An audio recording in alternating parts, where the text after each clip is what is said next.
తెలుగు కథా పారిజాతాలు శ్రోతలకు స్వాగతం. ఈరోజు చదవబోయే కథ చేజారిన రత్నం. ఈ కథ సంచిక అంతర్జాల పత్రికలో 18/5/2025న ప్రచురితమైంది. రచనా పఠనం ఎంఆర్వి సత్యనారాయణమూర్తి. కథ చేజారిన రత్నం. నా మాట మన్నించి నన్ను భీమిలి అంతా తిప్పారు. థ్యాంక్స్ అండి. భర్త 2 చేతులు పట్టుకునంది రాజమణి. ఆమె మాటలకు చిన్నగా నవ్వాడు రాఘవ. ఇద్దరూ భీమిలి బీచ్ ఒడ్డున ఉన్న రెస్టారెంట్లో ఉన్నారు. ఇంతలో భోజనాలు వచ్చాయి. ఇద్దరూ తినడం మొదలుపెట్టారు. ఆదివారం అవడం వలన రెస్టారెంట్ చాలా రష్గా ఉంది. రాఘవ పిల్లలు స్నేహలత, సూర్యమణి ఇంజనీరింగ్ చదువుతున్నారు.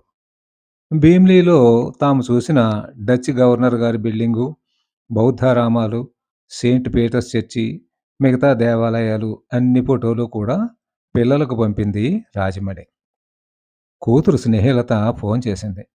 అమ్మా, ఫోటోలు చాలా బాగున్నాయమ్మా, మమ్మల్ని కూడా ఒకసారి భీమిలి తీసుకెళ్ళాలి అంది తల్లితో.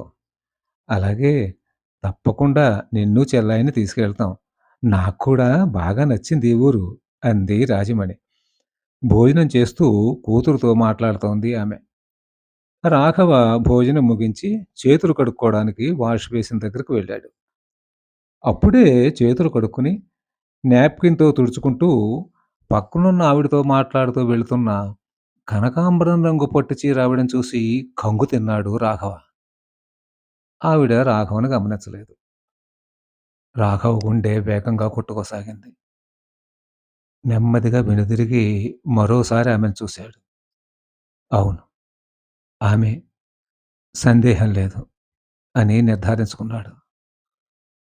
చేతులు కడుక్కుని భారంగా వస్తూ ఉండగా పట్టు చీర ఆవిడ ఇంకో ఆవిడతో కలిసి రెస్టారెంట్ బయటికి వెళ్ళడం చూశాడు. ఈలోగా అతని భార్య రాజమణి వచ్చింది. మీకంతా కంగారు. అమ్మాయి అడిగింది నాన్నకి ఫోన్ ఇవ్వమని. మీరు పక్కన లేరు అని చెప్పాను. ఒక 2 నిమిషాలు ఆగొచ్చు కదా అని విసుక్కుని వాష్ బేసిన్ దగ్గరికి వెళ్ళి చేతులు కడుక్కుని వచ్చింది. మౌనంగా ఉన్నాడు రాఘవ. భార్యకు ఎదురు చెబితే జరిగే పరిణామం అతనికి బాగా అనుభవం. ఇద్దరూ బయటికి వచ్చేసరికి రాఘవ ఫ్రెండ్ గోపాల్ ఫోన్ చేశాడు.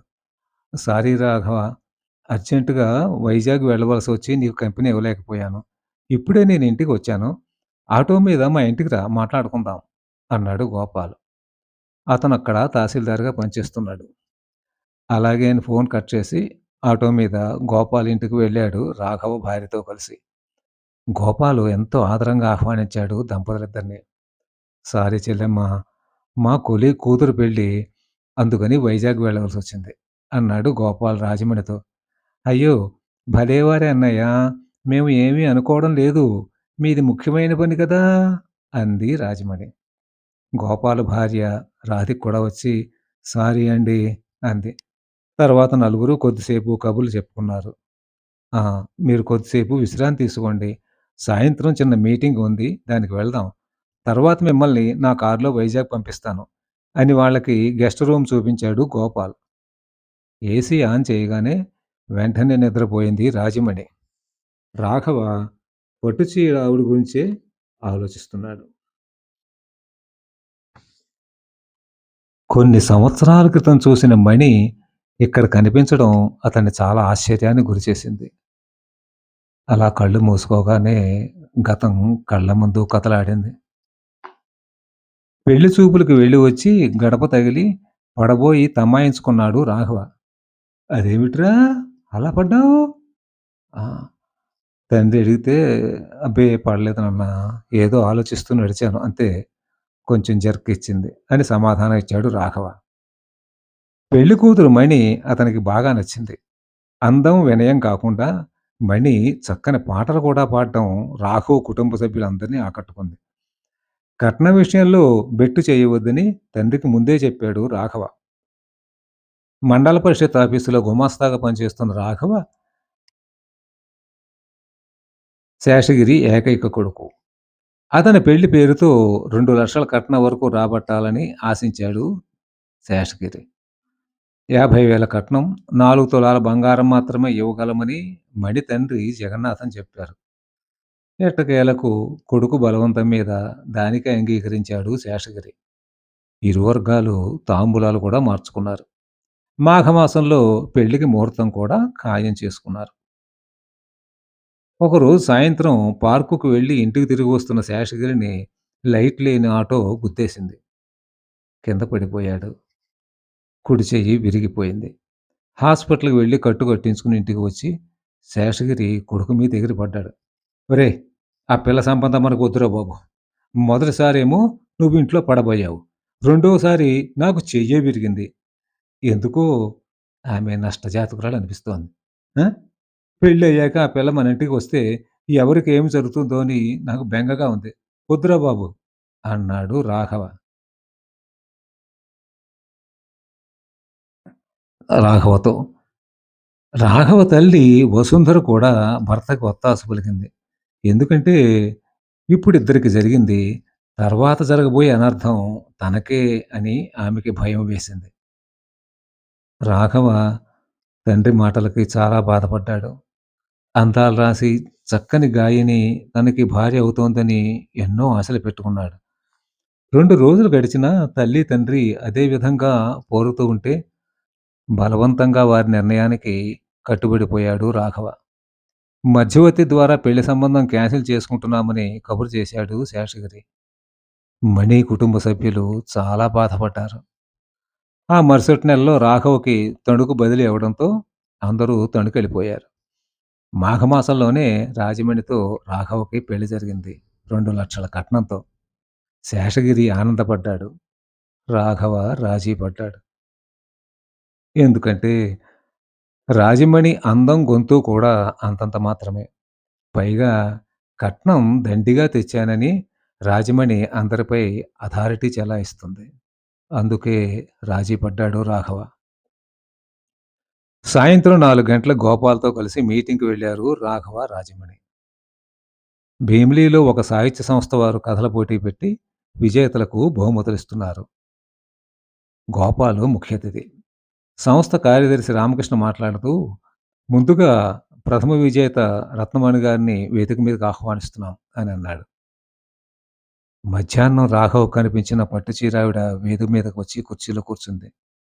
రాఘవ ఆశ్చర్యంగా అలా చూస్తూ ఉండిపోయాడు. రామకృష్ణ మాట్లాడుతున్నాడు. రత్నమాడి గారు రాసినవి 60 కథలే అయినా వాటిలో 30 కథలకు బహుమతులు రావడం విశేషం. వారి మొదటి కథల సంపుటి 'పడిలేచిన కెరటం'కి కూడా 2 అవార్డులు వచ్చాయి. ఆమె కథలన్నీ స్త్రీ విజయాలకు సంబంధించినవే కావడం గమనార్హం. ఈ పోటీలో గెలుపొందిన వారి కథ 'ఆమె ఒక సైన్యం' కూడా ఆ కోవకు చెందినదే. తహసీల్దార్‌గా పనిచేస్తూ ఎంతో బిజీగా ఉండే ఆమె ఎన్నో అద్భుతమైన కథలు రాయడం చాలా గొప్ప విషయం. ఇంకో విషయం, ఆవిడ గొప్ప గాయని కూడా. మన తహసీల్దార్ గోపాల్ గారిని రత్నమణి గారికి బహుమతి అందజేయవలసిందిగా కోరుతున్నాము అన్నాడు రామకృష్ణ. గోపాలు రత్నమణిని పట్టు శాలువాతో సత్కరించి మెమెంటో, బహుమతి రూ. 25,000 చెక్కుని అందజేశాడు. మేడం రత్నమణి గారు ఉత్తమ తహసీల్దార్‌గా 3 సార్లు కలెక్టర్ గారి నుంచి అవార్డులు తీసుకున్నారు. వారు మా అందరికీ స్ఫూర్తి. తన జీతంలో సగం సామాజిక సేవా కార్యక్రమాలకు ఖర్చు చేస్తున్నారు. ఎంతో దూరం నుంచి ఇక్కడికొచ్చి ఈ బహుమతి అందుకోవడం నిజంగా చాలా గొప్ప విషయం. వారిని సత్కరించే భాగ్యం నాకు కలిగినందుకు నాకు మరింత సంతోషంగా ఉంది అన్నాడు గోపాల్. రత్నమణి మైకు చేతిలోకి తీసుకుని ముందుగా ఒక అన్నమాచార్య కీర్తన పాడింది. సభికులందరూ చప్పట్లతో ఆమెని అభినందించారు. అందరికీ నమస్కారం. ఈ భీమిలి నాకు బాగా నచ్చింది. చక్కని వాతావరణం, ఎంతో ఆదరం చూపిస్తున్న ఇక్కడి ప్రజలు నాకు మరింతగా నచ్చారు. నా గురించి రామకృష్ణ గారు, గోపాల్ గారు ఎక్కువ చెప్పారేమో అనిపిస్తోంది. నేను ఒక సామాన్య స్త్రీని. నేను జీవితంలో ఎదుర్కొన్న సమస్యలు, క్లిష్టమైన పరిస్థితులు నన్ను ఒక రచయిత్రిగా తీర్చిదిద్దాయి. మనిషి జీవితంలో జరిగే చిన్న సంఘటనకు కూడా స్త్రీనే బాధ్యురాలిగా చేయడం నన్ను కలిచివేసింది. నా కథానాయికలు అందరూ కూడా కష్టాల తుఫాన్లను ఎదుర్కొని ధైర్యంగా నిలిచిన ధీరోదాత్తలు. నిరాశ, నిస్పృహలకు లోను కాకుండా స్వయం వ్యక్తిత్వంతో ఎదిగిన సాహస వనితలు. మీ అందరికీ ఒక మాట చెప్తాను. అక్షరం మనిషిని ఆలోచింపచేస్తుంది. ఉన్నత వ్యక్తిగా తీర్చిదిద్దుతుందని నా ప్రగాఢ విశ్వాసం. నా కథకు బహుమతి వచ్చిన ఈ రూ. 25,000 కూడా ఇక్కడ ఉండే వృద్ధుల ఆశ్రమానికి ఇవ్వాల్సిందిగా గోపాల్ గారిని కోరుతున్నాను అని చెక్కుని గోపాల్‌కి అందజేసింది రత్నమణి. మిగతా విజేతలకు కూడా బహుమతులిచ్చాక సభ ముగిసింది. రత్నమణి బయటకు వచ్చి తన కారులో వెళ్ళిపోయింది. తను జీవితంలో ఎంత తప్పు చేశాడో తెలుసుకొని కృంగిపోయాడు రాఘవ. తండ్రి దుర్బోధలకు లొంగి అనర్ఘరత్నాన్ని చేజార్చుకున్నందుకు తనని తానే నిందించుకున్నాడు. కథ సమాప్తం. కథ నచ్చితే లైక్ చేయండి, షేర్ చేయండి, సబ్స్క్రైబ్ చేయండి. ధన్యవాదాలు.